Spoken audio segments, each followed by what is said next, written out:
ილიას სახელმწიფო უნივერსიტეტის პროფესორი და ჩვენი პროგრამის ლექტორი, ტიმი ჩვენთან ასწავლის საბჭოთა კავშირის პოლიტიკურ ისტორიას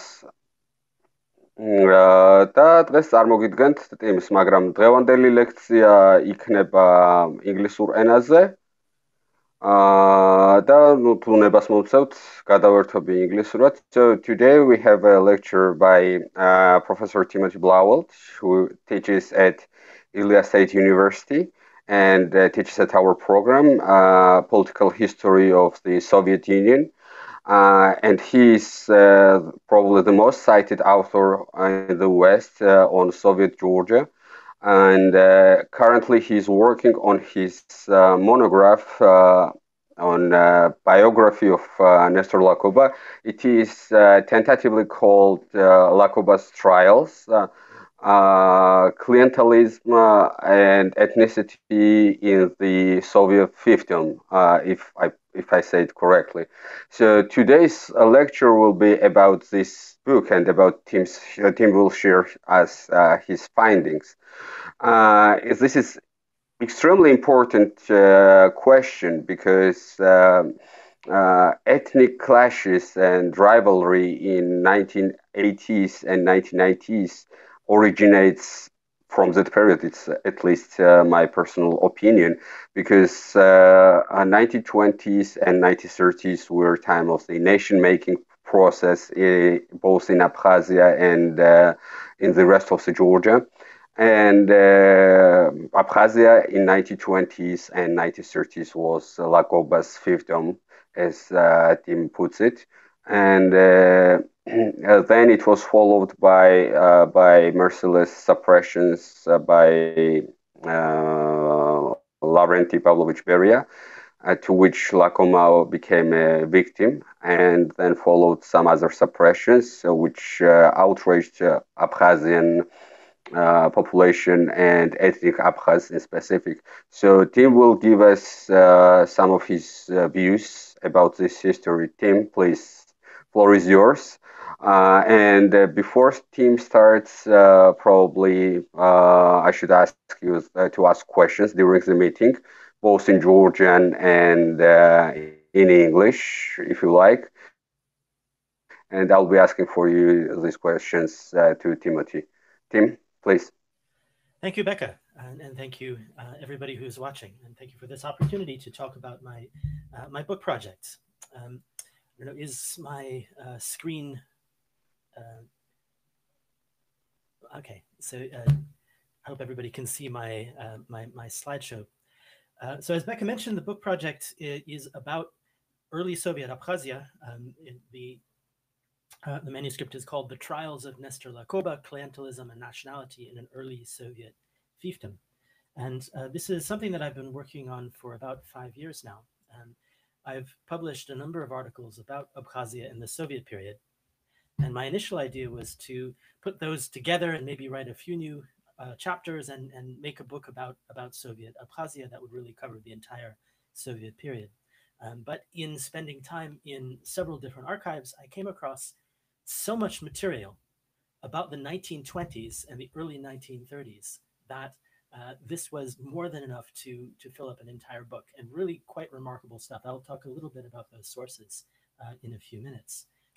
But the gist of the project, the essence of the project, is about Nestor Lakoba and the network that he was able to create. So Koba mentioned that it's a biography of Lakoba. I think more than a biography of Lakoba, it's really a biography of the patronage network that Lakoba was able to create in Abkhazia in the 1920s and the 1930s. So rather than an individual biography, it's a biography of a group, of a network, and the way in which Lakoba and his group were able to maintain their position, maintain control for a really surprisingly long amount of time, for 15 years, really between 1921 and 1936. And to look at how that was possible, to look at the particularities of patronage in the early Soviet period, and also to look at the intersection of patronage and nationality policy of the Soviet Union, and what role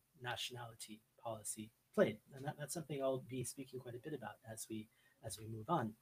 But a bit about the sources. So many of you who are interested in Abkhazia probably know that one of the difficulties of doing historical research in Abkhazia, well, there are several difficulties. One is actually physically getting there. It's a difficulty for many Georgians. It's a difficulty for me too. I was there 5 times in the 2000s.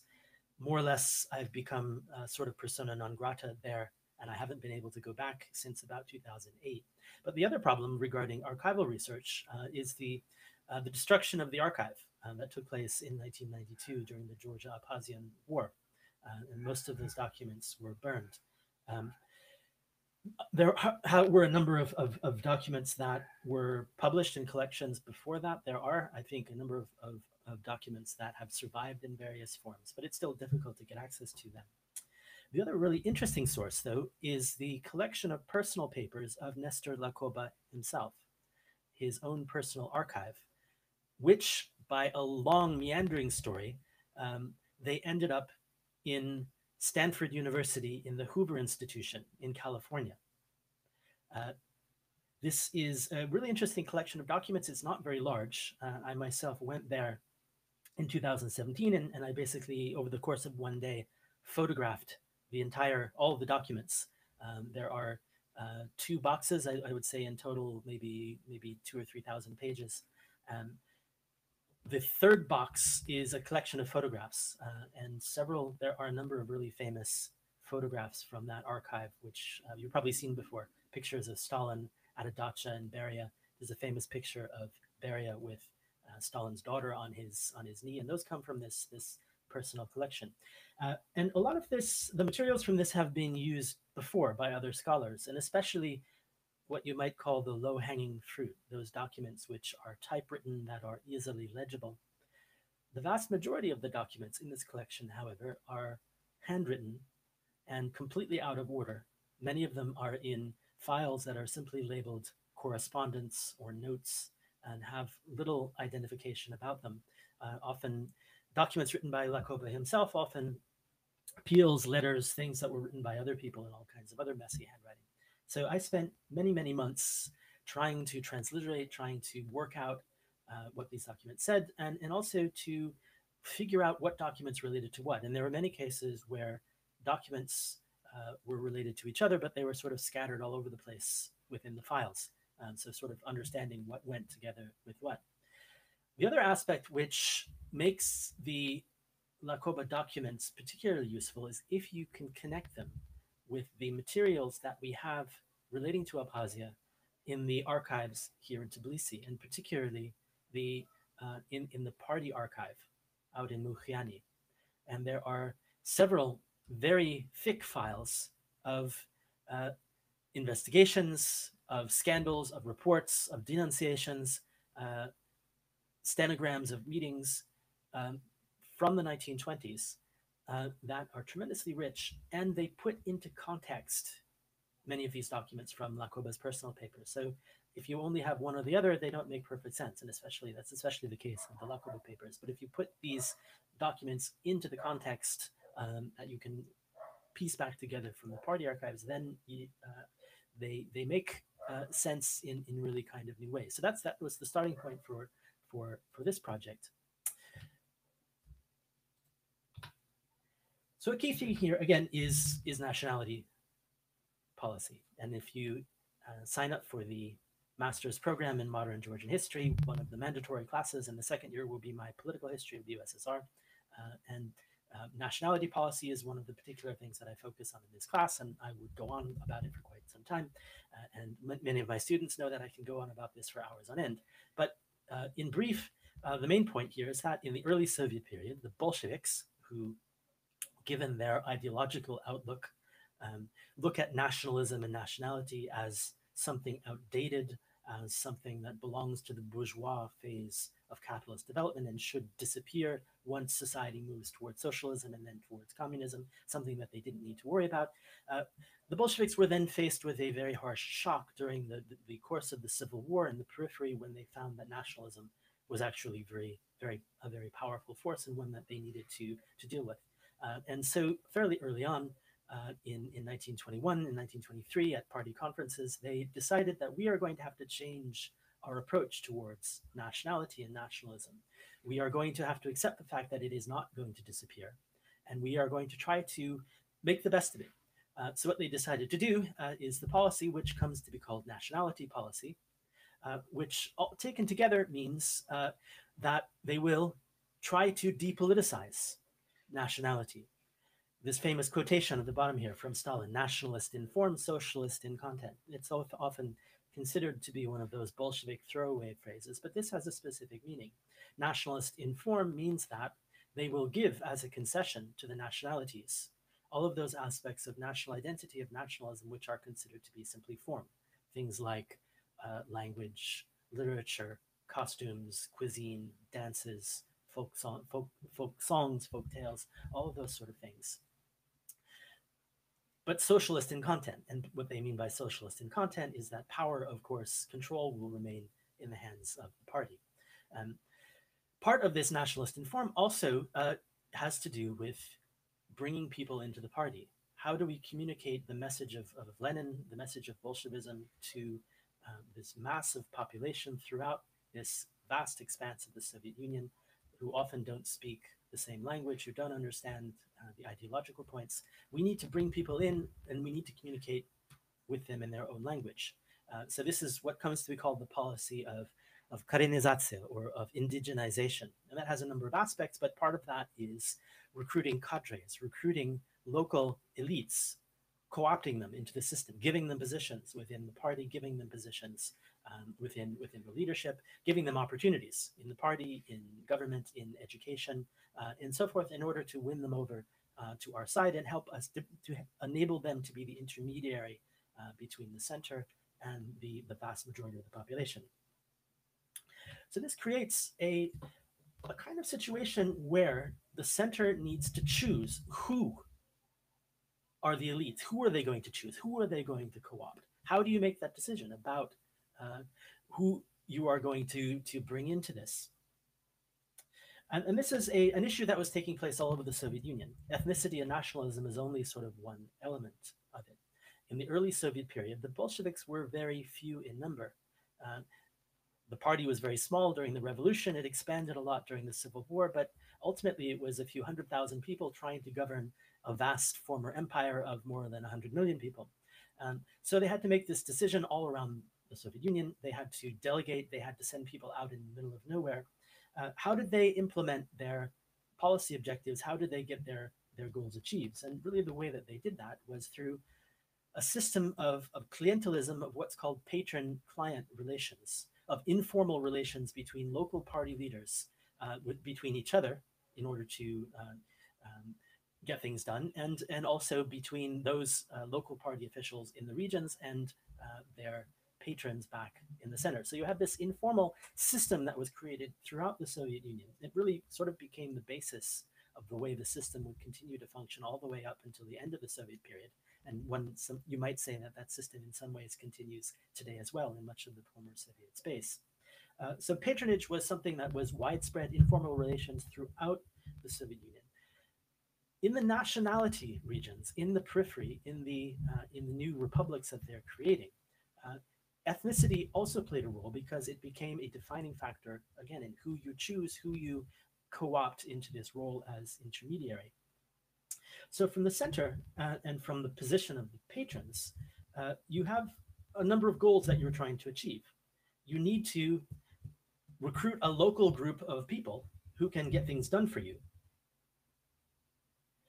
You need them to be ethnically representative. In Georgia, they have to be properly Georgians. In Azerbaijan, they have to be properly Azerbaijanis. In Abkhazia, they have to be properly Abkhazians.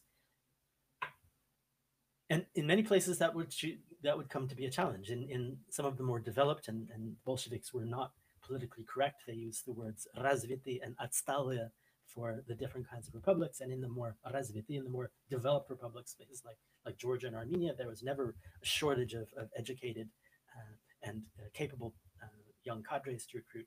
But in many of the what they would call atstalia regions, places like Abkhazia, like Central Asia, they had a lot of trouble recruiting people who were literate, or at least literate enough to understand and fulfill orders, who could more or less communicate in Russian, who were more or less reliable. So you had to recruit a local elite that was sufficiently representative and could achieve the task. You also had to, once you've made your choice, you have to block other potential rival elites who would challenge the elites that you have challenged, that you have empowered, rather. What this creates is a kind of situation that in some ways resembles the situation that NGOs face or granting organizations face when they're going out to give a grant. And perhaps some of you have applied for grants, or maybe some of you have worked in the NGO field. You have a situation where you've announced a grant, people can come apply, and the power relationship is very straightforward at that point. The granting organization, the donor, has all the power because they're in a position to choose which of these people who are applying do I select as the recipient of the grant. That's all fine and good, and that's the situation that the Soviet patrons are in the beginning. However, once the choice has been made, once the donor organization or the NGO has chosen that X, Y, and Z will be the recipients of the grant, then in some ways this power relationship changes. Then all of a sudden, the success of the donor depends on the success of the grantee.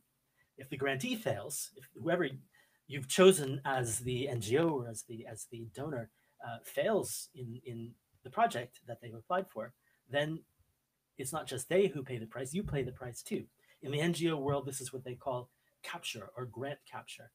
And a similar thing kind of happened in the early Soviet period when the central leadership and when central patrons are selecting which local ethnic group they are going to select as their local intermediary. They make their choice, and once they make their choice, then their local clients have a kind of power over the center. That the success of the center depends on the success of the local elites, and that power relationship then becomes a kind of negotiation, a much more diffuse power relationship. It's no longer simply a hierarchical one, but it's more of a bilateral or a multilateral kind of a situation. So it becomes crucial for the local elites who have been selected, who have been empowered by the center, by their patrons, is again, first of all, to exclude any potential rivals, but also to demonstrate that you are effective to your patron. And more importantly than that, to demonstrate that you are not replaceable. The most dangerous thing for a local client group in the periphery, in the early Soviet Union, is to make the center not trust them and to create an opportunity for the center to find somebody else to replace you. And since usually this functioned not as individuals, but again, as groups, as patronage networks, it's never rarely a case where you simply replace one person. If you replace a network, you have to have a completely new network to take its place. So that is really what I'm interested in looking at in the case of Abkhazia in the early Soviet period. How was it the case that Nestor Lakoba was making use of this aspect of nationality policy? Or can this be explained, can Lakoba's longevity and success be explained by other factors? And there are other factors, of course. Soviet Abkhazia was a very unusual place in the Soviet arrangement. It was, even though a tiny little place, it was a subtropical region. You might call it a subtropical corner of a northern empire, which meant that it was a place you could grow things, citrus, you could, most importantly, you could grow tobacco. And up until World War II, Abkhazia was one of the largest producers of tobacco in the Soviet Union, and that became an incredibly important thing. Another reason that being a subtropical corner of a northern empire is useful is that it becomes a place for vacationing. As they drain the swamps, they remove the malarial threat in the early 1920s, they begin to build dachas. And at first they're elite dachas for party members, dachas for members of the Politburo, of the Central Committee. Later, after the war in the 1950s, 60s, 70s, this would become somewhat democratized, and you'd have sanatoria would be constructed for the working masses. But in the 1920s, especially in the 1920s and the 1930s, it was a vacation place for elites. And that gives you another kind of political power. It gives you the possibility to have direct access. FaceTime, that gives you political capital. And that would become something tremendously important in the history of Soviet Abkhazia, something that would give power to the leaders, whoever was in charge of Abkhazia. So those are part of competing explanations. Maybe it wasn't this nationality policy at all. Maybe it was the advantages that Abkhazia held for patronage, the advantages of political capital that it held. You might also talk about the personality of Nestor Lakoba himself. Lakoba was a very well-connected guy. There's this picture in the front here. So this is Lakoba sitting on the far left, and he's sitting there with Tukhachevsky, with Voroshilov, with Zhdanov, and with Stalin. He was really very well connected. He knew Stalin from the pre-revolutionary days. He had spent time at the Tbilisi seminar. Where he met people like Kamenev and other famous revolutionaries. Of course, these things overlap, and the facts of this political capital of Abkhazia as a vacation place also played into this fact, this ability to connect with people. But it's another potential counter-explanation, simply that he was so well connected and had such interpersonal skills that alone could be the basis for a successful patronage network. Lakoba's main connection was with Sergo Ordzhonikidze. And Ordzhonikidze was the head of Kav Bureau, the Caucasian Bureau of the Central Committee, who oversaw the reconquest of the South Caucasus in 1921. He really transformed this Kav Bureau into the overall party leadership of the newly created Transcaucasian Federation in 1921 and 1922. This Kav Bureau then transformed into the Zakraykom, the Zakavkazsky Krayavoy Komitet, so the Transcaucasian Regional Committee of the party. You might say Ordzhonikidze was kind of trying to recreate the imperial memory of the viceroyalty, only with him in charge of it.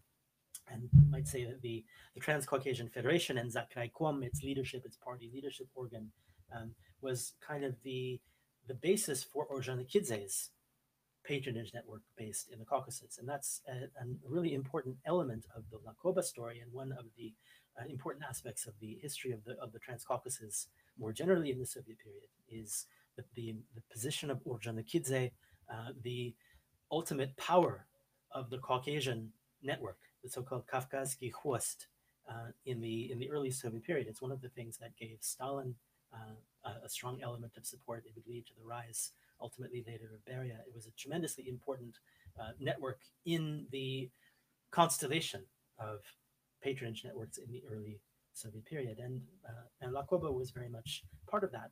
And Ordzhonikidze was sort of the direct patron over Lakoba.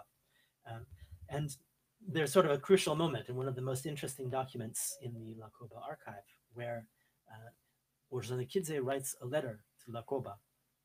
And Ordzhonikidze in 1926 gets promoted to Moscow as head of the Central Control Committee, the TSKK, the TSKK-RKI, the Worker Peasant Inspection, which is essentially the inspector general body of the party. So this is the policeman of the party. So a really important position, the institution that oversees investigations of the party and of the state everywhere. And Ordzhonikidze in 1926 gets promoted to that position. And that's kind of an ideal patron to have if you're a local client. And Ordzhonikidze in 1926, in one of his letters to Lakoba, he writes,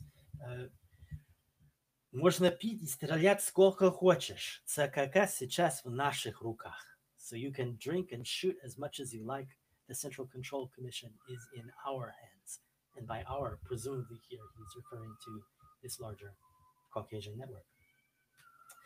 So the book is based around a number of investigations that take place, a number of challenges to Lakoba and his network that take place throughout the course of the 1920s and into the 1930s.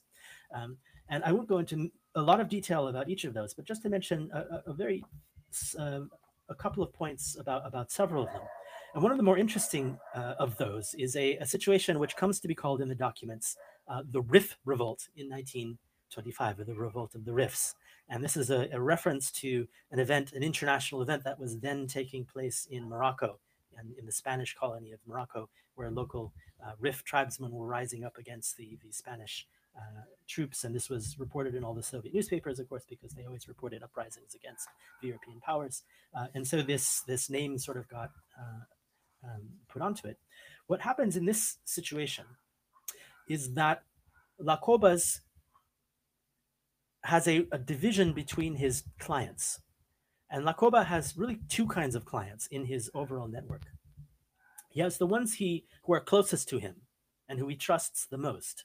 And those are usually his relatives, his half-brothers, the family of his wife, people from his village of Gudauta, so the people he knows and trusts. But those people often are kind of dodgy. They're often not particularly qualified. The other element of Laqoba's network are these new, young, sometimes not so young, Abkhaz party cadres who have been recruited through this nationality policy, through Korenizatsiya, into leadership positions, and many of whom who serve as commissars, or you might say ministers, of the local elements of the ministries or the commissariats of government in Abkhazia. And what the Rif revolt is, basically, is a revolt of those commissars, these Abkhaz, ethnic Abkhaz appointees, against Laqoba and his inner circle. And they get really angry, and they write a series of denunciations about Laqoba, which are then sent to the Central Committee. The Central Committee in Tiflis then sends a committee to investigate, led by a young policeman named Lavrenti Pavlovich Beria. And they come and investigate this. And these letters are really quite remarkable. And there are, I think, about 20 of these letters written by different Abkhaz clients of Laqoba. And they give a portrayal of Laqoba, which is really quite different from that which you will find in the official historiography, especially in Abkhazia. They talk about him as being despotic, of being vindictive, of being aggressive, he says at one point during a meeting, he slams his fist on the table and says, "I am the boss, ya tut nachalnik." And they say he makes very clear that he views himself as a 19th century Tsarist administrator and the only voice who can say anything in the Sukhumi district.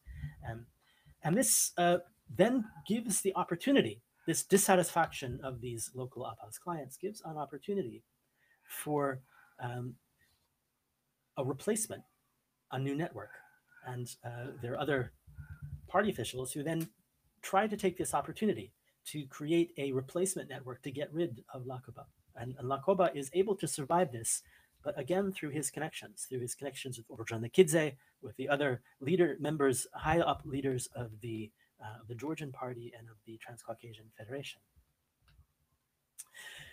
A bit later in 1928, another big scandal breaks out, in this case in one district of Abkhazia called Tsebelda, which at that time was an Armenian populated district just outside of Sukhum, where they were growing tobacco.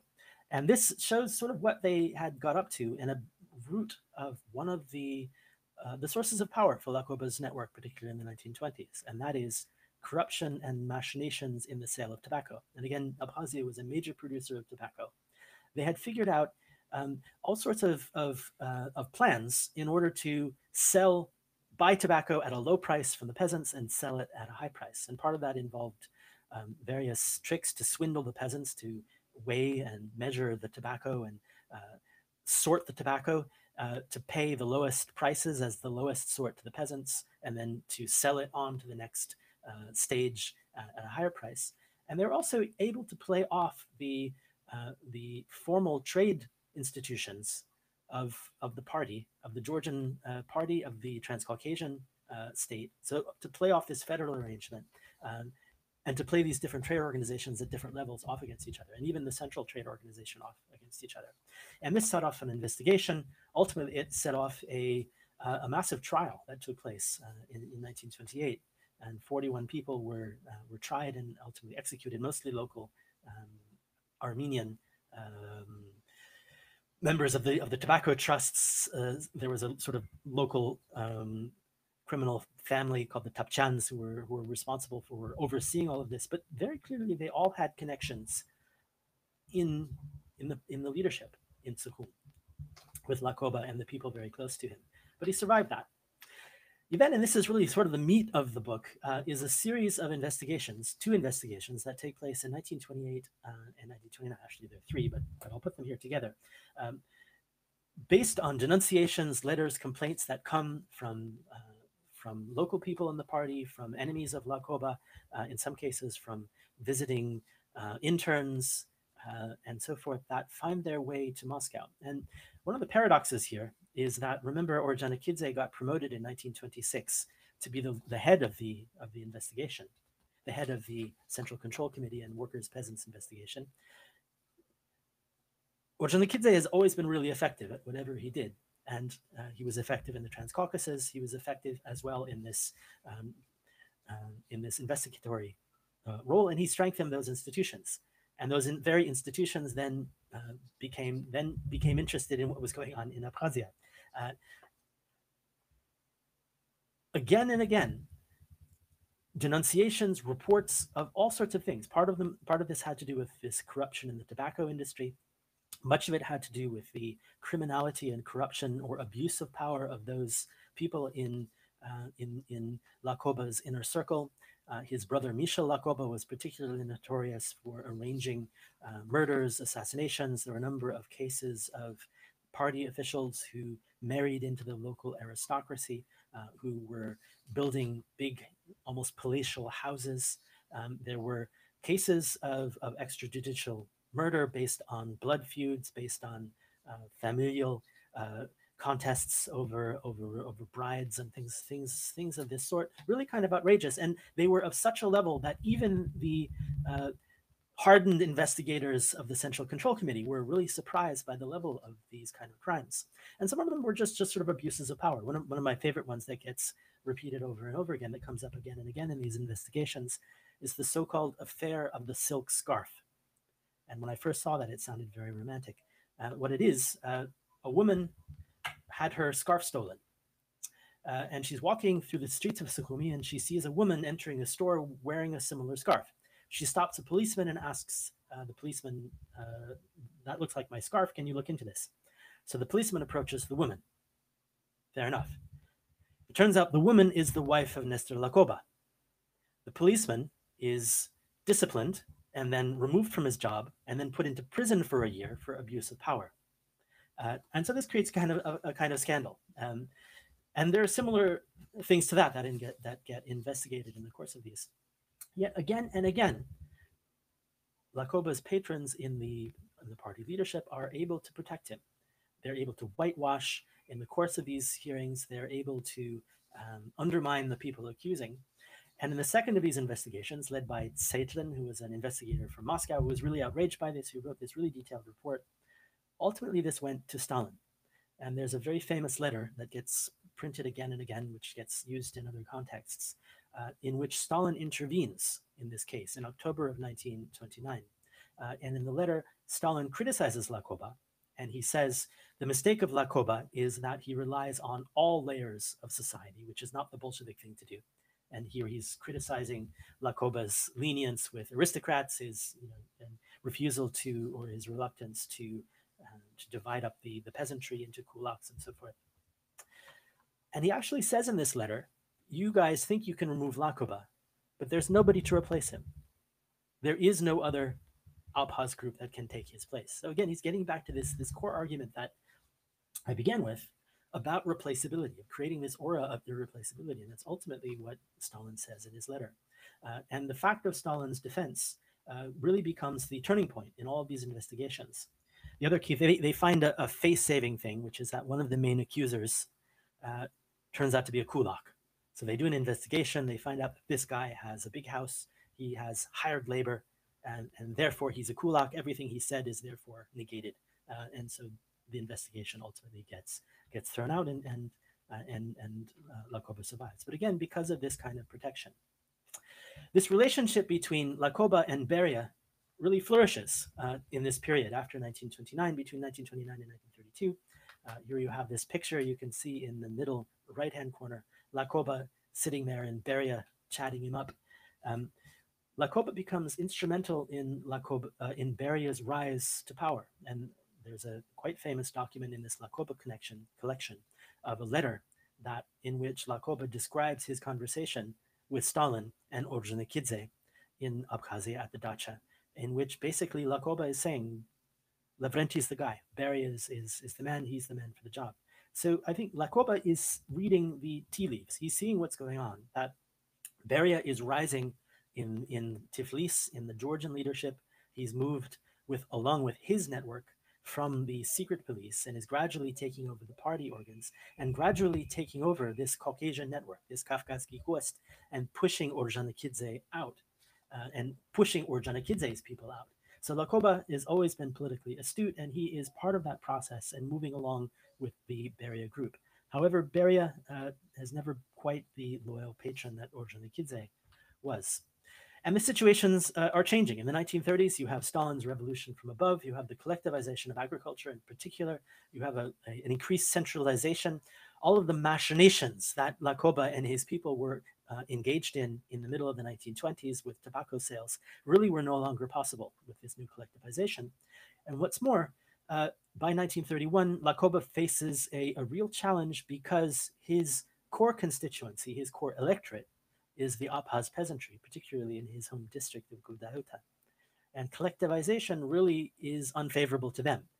And they stage a riot, a demonstration, as peasants do throughout the Soviet Union in this period. But in the case of Abkhazia, in particular, this takes place in Gudauta, in the town of Likhny, they are very clear that this was a social contract, that you brought this Bolsheviks here, we swore allegiance, we swore to you and to them through you, and now you are breaking this contract. And Lakoba is forced to use all of his skills in negotiation to settle things down, but he is ultimately unable to prevent the continuation of collectivization, the increasing of targets. There's another conflict in which Lakoba now enters into a direct conflict with Beria, and it has to do specifically with production targets for tobacco. And this is something common for clients all over the Soviet Union, trying to get those targets reduced, trying to reduce the amount that they have to deliver to the state. But this gets caught up into the increasing personal conflict or political conflict between Beria and Lakoba. In 1932, Lakoba is given a party demerit, which is kind of a big deal in this situation. This conflict then continues, and especially by 1936, Beria has really understood what has enabled Lakoba to consolidate his control, and that is having both the government institutions of the Sovnarkom and the Central Executive Committee, the government institutions in his hands, and also the party district committee in his hands. Beria removes the district committee head and appoints his own guy. And this is the thing that kind of undermines Lakoba. There's another famous letter in the Stalin archive, and you can see it here in the back of this slide, where Lakoba is writing to Stalin to try to get his intervention to change this.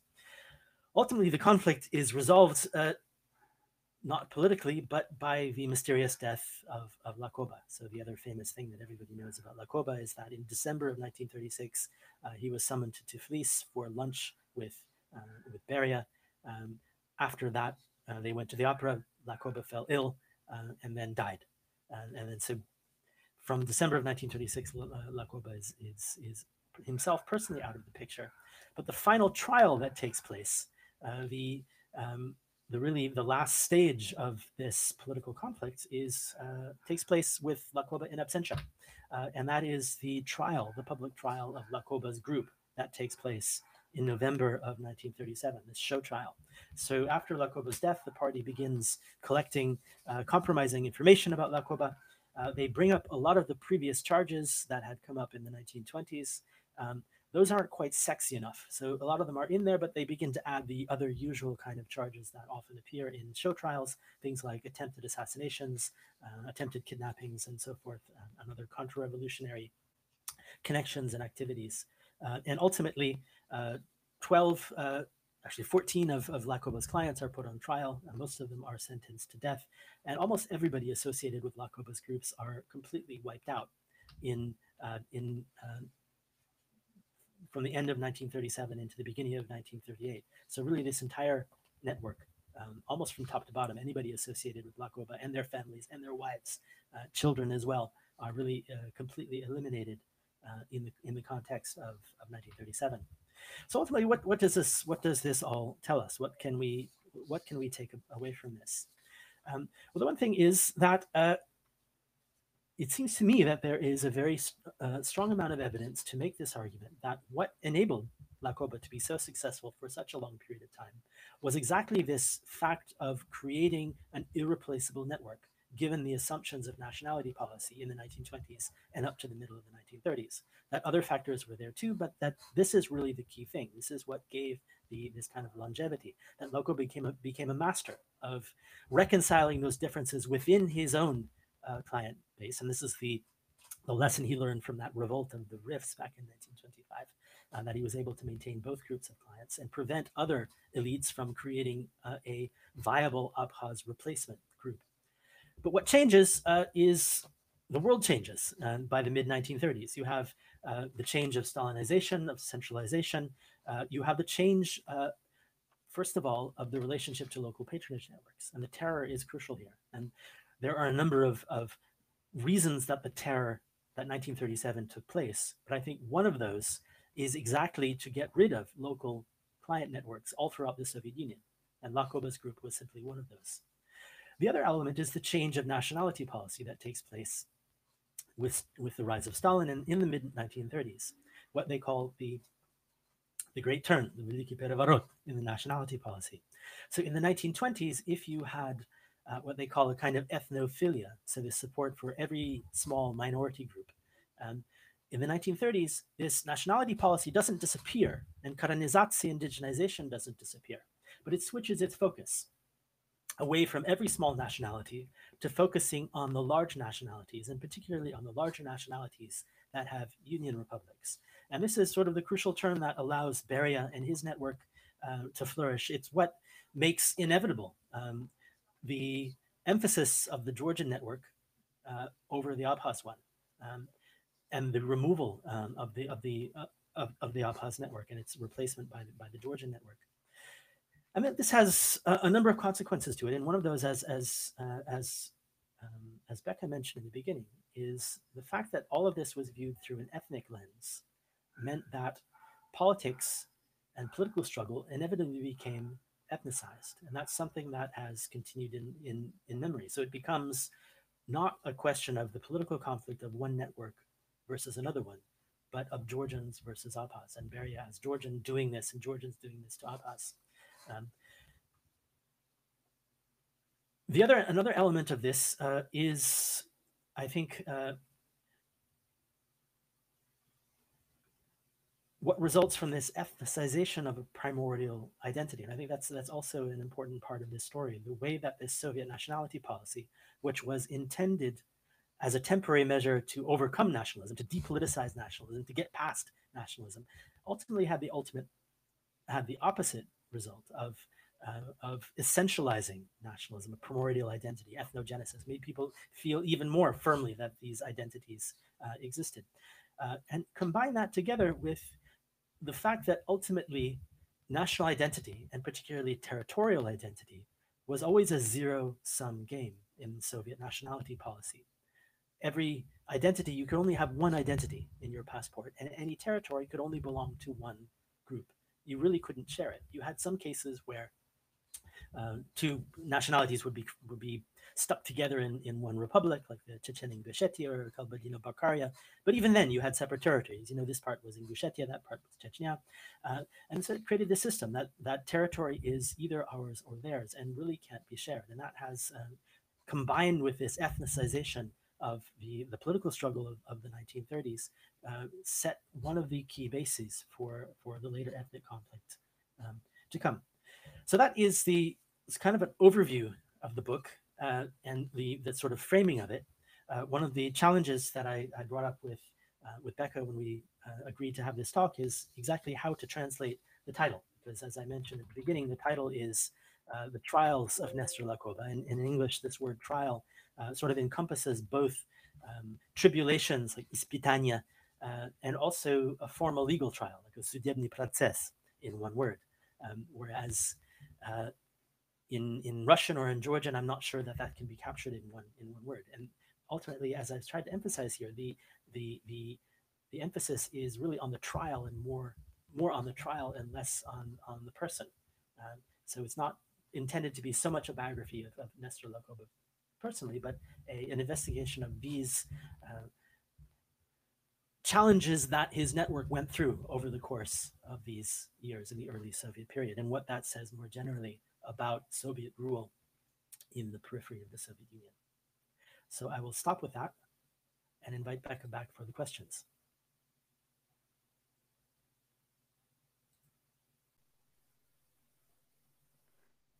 Tim, thank you very much. It was fantastic. Extremely interesting.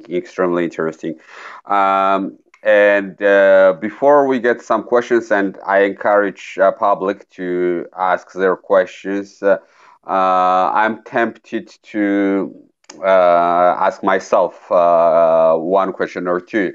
So before I go to the questions, I think I have better translation of trials for the book. Since I was listening to it, I would translate it. I would translate it as Lakoba Samsjavroze. Samsjavro is sort of trial in Georgian, but not only trial, but when you judge someone, and that someone has difficulties. I think it makes sense. So you can ask to the other native speakers, and this title might work.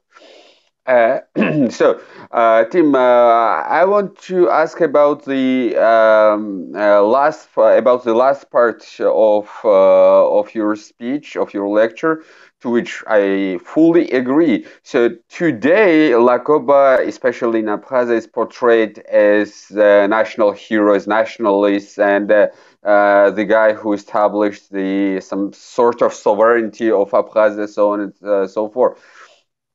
But and something like this you have about Georgian uklonists, right? So these uklonists were people who wanted foreign embassies for Georgia. They wanted even their own army, and they fought Orjonikidze and Stalin for more autonomy, wider autonomy for Georgia. And Lakoba was doing something like that as well in Abkhazia. He was asking for full sovereignty from Orjonikidze, and Orjonikidze denied this request because he said we cannot cut Soviet Union into such a small pieces.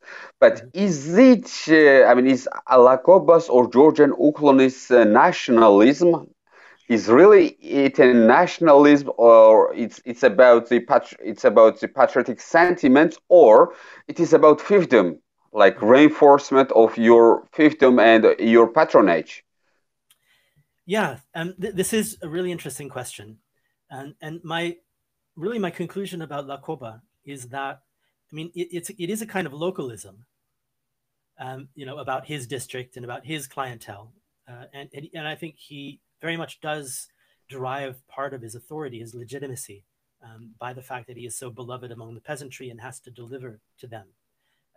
However, my conclusion is that Lakoba is really first and foremost somebody who understands what are the benefits from playing this game, and how can we make use of this situation to feather our nest to get all of this stuff that is possible. And he's thinking like a Caucasian patron. First and foremost, again, his close patrons, his family members, those people who are close to him, that he has to deliver to. I don't think he's quite as interested in these more abstract concepts of identity. He is pressing the boundaries of sovereignty in some ways. On the other hand, when Orjonikidze pushes back, he's fine with making a compromise.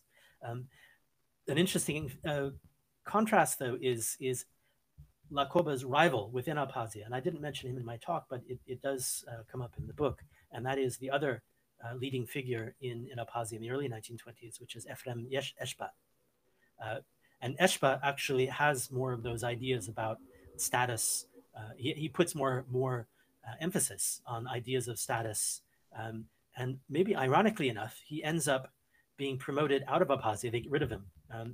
They actually can't stand each other, which is also different from the standard historiography that you get in Abkhazia, right? It was sort of like finding out that Thomas Jefferson and Alexander Hamilton hated each other, which they did, right? If you watch Hamilton, it's a similar situation that they really couldn't stand to be in the same room together.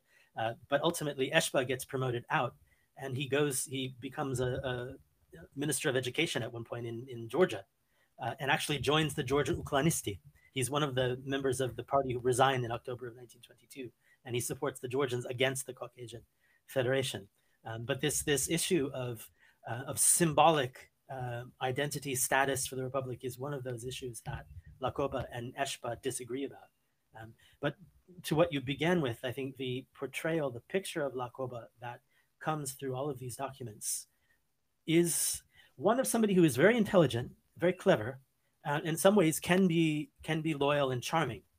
But he's not, maybe this is true of all historical figures, right? I mean, he's not the story picture that you would get if you read Abkhaz books. I mean, it's a similar situation in America if you read about George Washington, right? That he was, he loved children, and he said, "I could never tell a lie." He admitted to his father that it was me. You have same in Georgia. So, I mean, for example, Georgians don't allow Ilya Chavchavadze to be a human being with human feelings. He's a god, and that's it. It's his verdict to be a god. Yeah, exactly. And Lakoba, I think, in this portrayal comes off as really quite manipulative, vindictive, despotic, vengeful. In many ways, kind of an unpleasant person if you're on the wrong side of him. And I don't think that they're going to like this book very much in Abkhazia. Yeah, I can imagine. And, I'm really looking forward to read the book. But before reading the book, I read your article, and you know about it, which was, I believe, a prelude to the book. And from your own article, I would further ask you the question. So, there is going on Koreanization process, right? Lakoba, if he's willing to do so, he has all the tools for making his own nation, right? To make Abkhazians and Abkhazian language as a titular one, not as a vernacular, but to turn it from vernacular to the titular one. But it is from Tbilisi he's pushed to promote studies in Abkhazian language at the schools. But, he looks like passive. So how do you reflect on that? So that's also a really interesting aspect of Lakoba's story. And I did emphasize that in a separate article. I referred to it briefly in the book, but it's not quite a centerpiece. But it is really interesting that, as you say, there was always pressure for what they call linguistic Koreanization, adaptation to local languages. And Lakoba and his people always resisted that.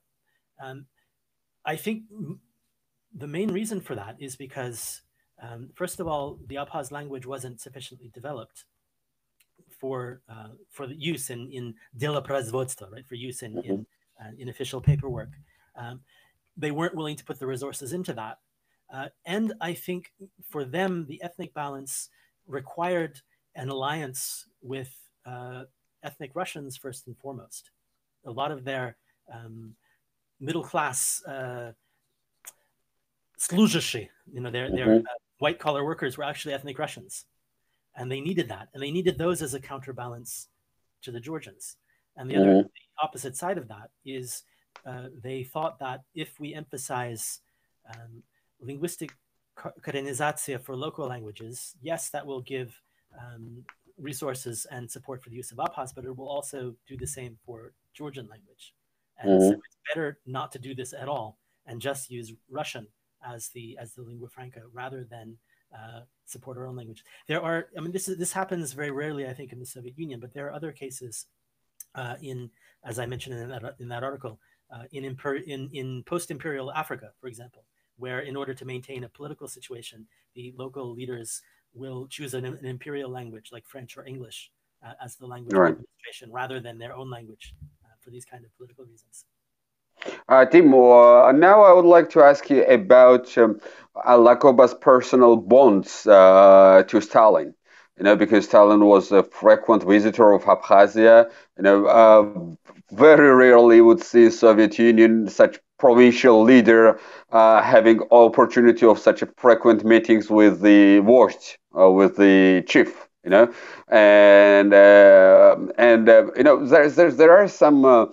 Let's say some legends. I mean, they can be true or might not be true. For example, I know one of the legends, and I would ask you if it's true, that Lakoba was one of the very few guys, as we know, who referred to Stalin as Koba, with his party nickname.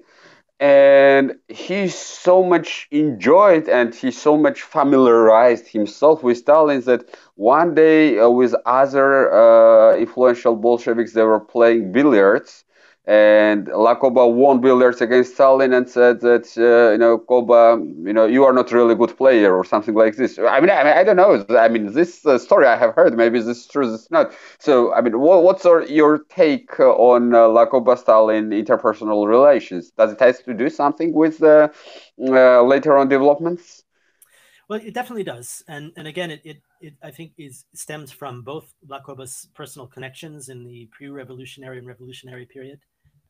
There's also this remarkable incident where Lakoba and several of his associates were sent in 1921 on this, the end of 1920, beginning of 1921, on this special mission to Turkey, and they met with Ataturk to represent world revolution. And clearly there was that relationship, and it does seem that Stalin liked Lakoba. Trotsky liked Lakoba as well. He wrote about him very favorably. So it's kind of a testimony to Lakoba's ability to maintain good relations with both. However, some of this becomes mythologized, I think. And a lot of that mythologization comes from the work of Stanislav Lakoba, who was a contemporary Abkhaz historian, who wrote this famous article, Yakoba ti Lakoba, right? That's the name of it. As a business person on Thi. And there's a lot of stuff that Lakoba uses, Stanislav Lakoba uses, which are sort of folk memory or really just making stuff up that simply has no documentation. I mean, maybe some of these things are true.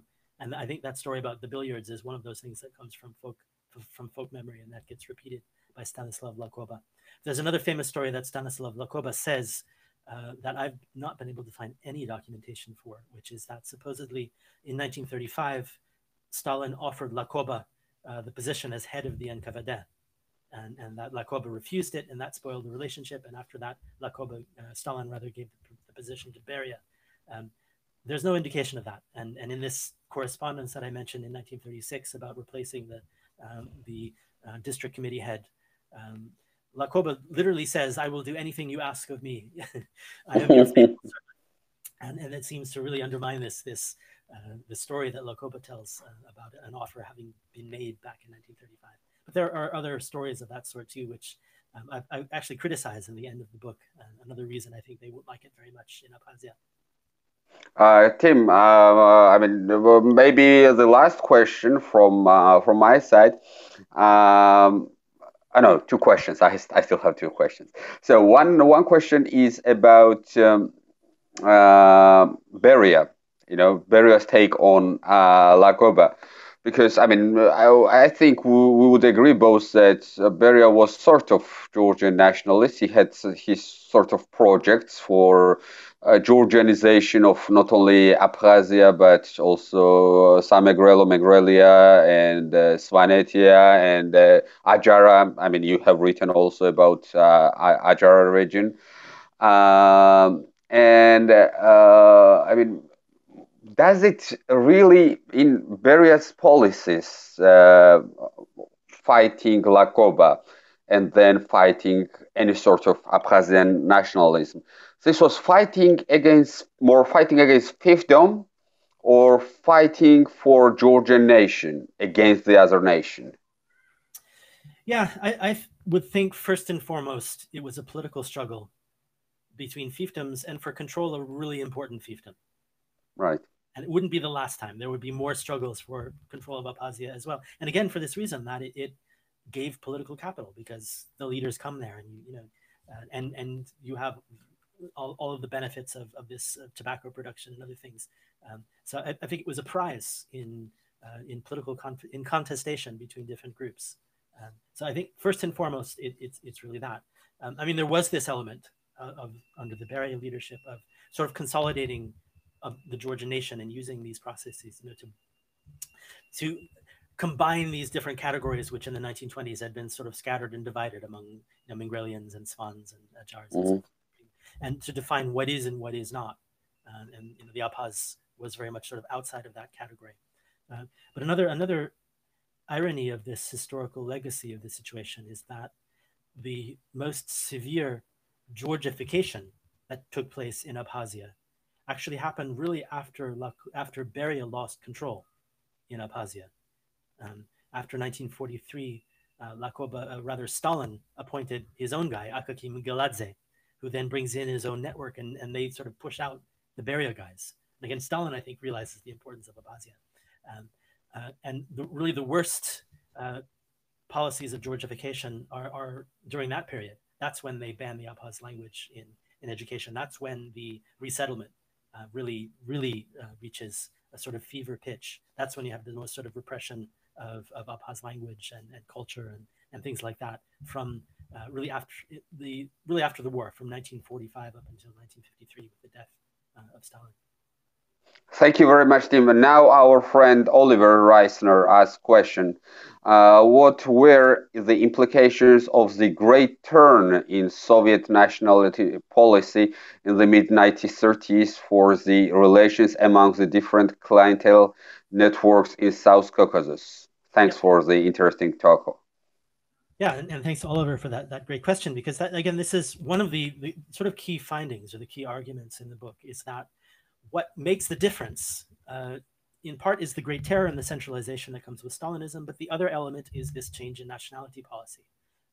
So basically, this whole argument of replaceability disappears. You no longer need to have a representative of this small ethnicity, of this titular ethnicity of that territory, in order to make a convincing argument that you are fulfilling nationality policy.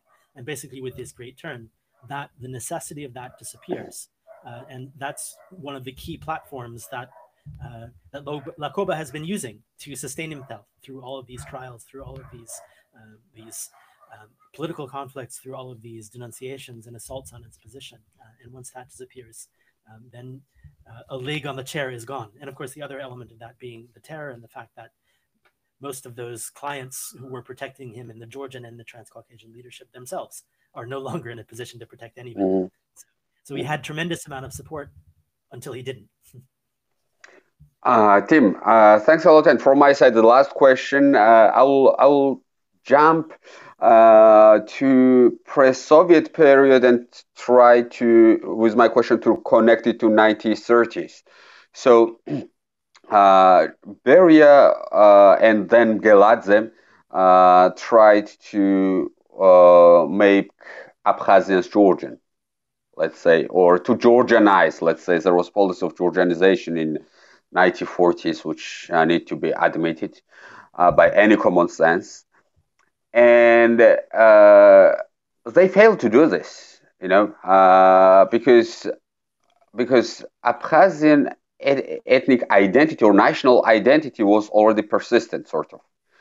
And they resisted, and this resistance gave a birth to the nationalism, which then developed into the events in 1980s and 1990s, right? But on the other hand, in Ajara, this project was successful. In Samegrelo, this was successful. In Swaneti, it was not resisted. Then I was looking into the activities of Literacy Society of Georgia. Spreading literacy among Georgians. And Ilyas State University has done fantastic projects of mapping the schools of Literacy Society around Georgia. And there are specifically few schools in Abkhazia, in comparison with Samegrelo, Ajara, or Svaneti region. And I mean, can we say that this had its effects, and this is can be one of the reasons why Beria and Geladze didn't succeed? And another question to this language thing. So, first, Abkhazian language newspaper was printed in 1919. Then it was Democratic Republic of Georgia. But I don't know any research or even authors who are really referring to that newspaper. What was this newspaper about? I mean, I know that you are not Abkhaz speaker, neither I am, but maybe you as a specialist of this region, maybe you have some clue about this newspaper. Thank you. Yeah, well, I think one element here is, going back into the 19th century, is that linguistic and ethnic identity in Western Georgia and Abkhazia, I think, was a lot more fluid than it would come to be, exactly as the result of Soviet nationality policy, as it would become by the 30s, 40s, 50s. If you look at, there's a series of folk tales collected by Alexander Tsigareli in 1877 in Mingrelian. He has this really interesting introduction to that little book where he describes going around to these villages in Samegrelo and in Abkhazia and in Samorzakano. And each of these places is really very mixed. He'll say, in this village, the women speak Abkhaz, the men speak Mingrelian and don't speak Abkhaz. And in each different place he goes to, it's right. Never this is an Abkhaz village, this is a Mingrelian village. It became there was a lot of room for going back and forth depending on what was more advantageous, right? So in the Tsarist period, Abkhaz were considered inarodsi and were exempt from military service. So it became beneficial to be categorized as that, so you don't have to do military service. And then in the 1920s, when you have the ascendancy of Lakoba, it became advantageous to be Abkhaz. That's where all the jobs are going. That's where all this indigenization advantages. So people would reclassify themselves. And then again, when this Georgification started, when Beria people came in, then people could reclassify themselves. So you have that kind of fluidity. And maybe Abkhazia and Mingrelia is one of those places where you have more opportunities than that, perhaps, than elsewhere. There's a lot of, there's some cases where it's very clear cut. This is an Abkhaz name, this is a Georgian name. But there are many cases where you can change a letter and it becomes a Mingrelian last name becomes an Abkhaz one, and so forth. Could there have been more emphasis on a Georgian kind of identity had there been more schools of the Georgian Literary Association back in the end of the 19th century?